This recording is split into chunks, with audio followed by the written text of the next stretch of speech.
Gandeng banyak pihak cegah perkawinan anak.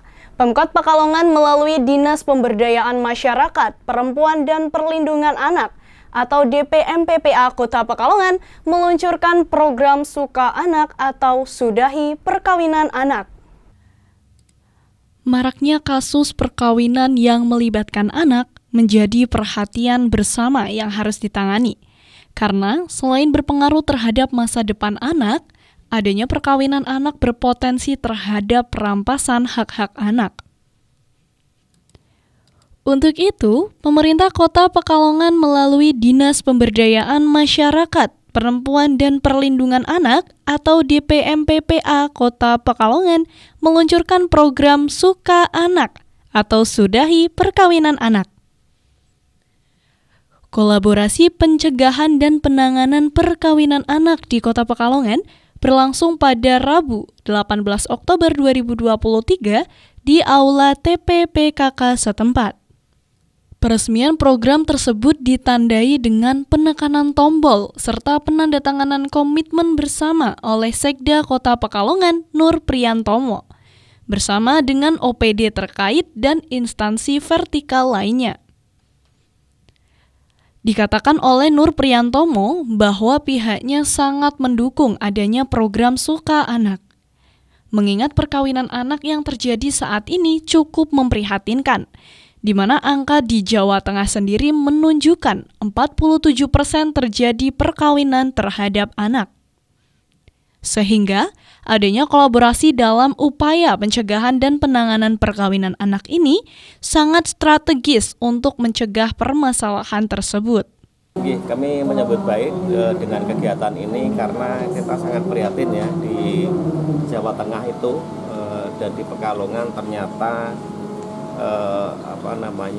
perkawinan anak atau perkawinan anak yang di bawah 18 tahun itu masih banyak.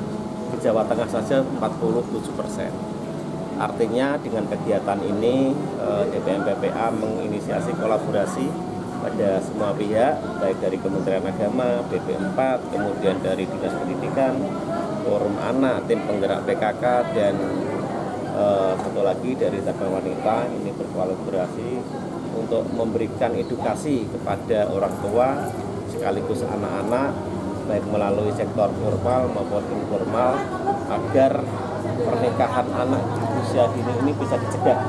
Karena dampaknya kalau ada perkawinan secara dini itu dampaknya dari sisi kesehatan juga tidak bagus, dari sisi pendidikan juga tidak bagus, dari sisi keturunan dimungkinkan karena reproduksinya belum siap bisa mengakibatkan anak-anak generasi kita nanti stunting.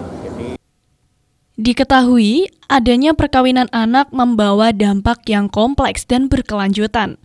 Bukan hanya bagi si anak yang menikah, namun juga berdampak pada keturunan selanjutnya, baik dari sisi kesehatan, psikologis, mental, ekonomi, dan terampasnya hak anak.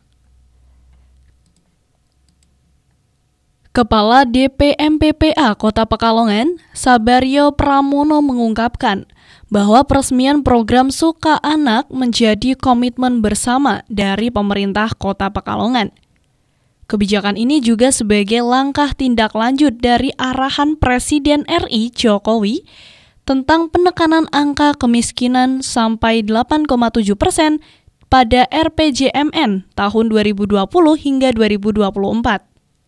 Sekaligus adanya peluncuran strategi nasional pencegahan perkawinan anak oleh pemerintah pusat. Launching Suka Anak atau Sudahi Perkawinan Anak dengan kolaborasi antar stakeholder ataupun dinas terkait ini juga merupakan satu komitmen dari pemerintah Kota Pekalongan dalam hal ini mengambil satu kebijakan terkait dengan pencegahan dan perkawinan anak. Memang ini juga sebagai satu tindak lanjut adanya arahan Bapak Presiden RI, Bapak Jokowi tentang penekanan angka kemiskinan sampai 8,7% pada RPJMN 2020 dan 2024. Dan juga satu kebijakan dari pemerintah pusat dengan diluncurkannya strategi nasional pencegahan perkawinan anak. Jadi ini sebagai bentuk sinergi dari pemerintah Kota Pekalongan untuk bisa menjalankan ataupun melaksanakan kebijakan-kebijakan tersebut. Seperti kita Berdasarkan data UNICEF, angka perkawinan anak Indonesia pada tahun 2022 menduduki peringkat ke-8 di dunia dan peringkat 2 di Asia Tenggara setelah Kamboja. Sementara berdasarkan data dari KUA, untuk jumlah perkawinan anak di Kota Pekalongan tahun 2021 ada 53 kasus, dan di tahun 2022 sebanyak 60 kasus. Serta di pertengahan tahun 2023 sudah ada 34 kasus yang mengajukan permohonan dispensasi kawin atau diska. Harapannya, dengan peluncuran program Suka Anak serta kolaborasi banyak pihak dapat menurunkan angka perkawinan yang ada di Kota Pekalongan. Kintana Agna Batik TV melaporkan.